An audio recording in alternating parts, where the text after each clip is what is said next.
Knox County in southeastern Pennsylvania until 3:15 p.m. At 11:13 a.m., Doppler radar indicated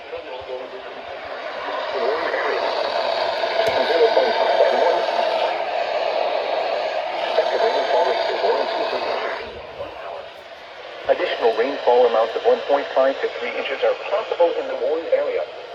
Flash flooding is ongoing or expected to begin shortly.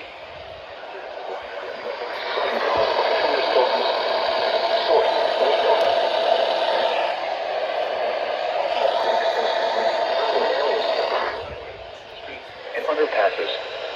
Some locations that may experience flash flooding include Willingboro, Medford, Lumberton, Florence, Burlington.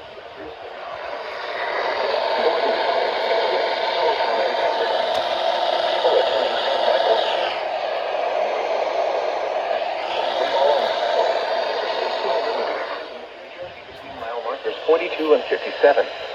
New Jersey Turnpike between exits 5 and 7A.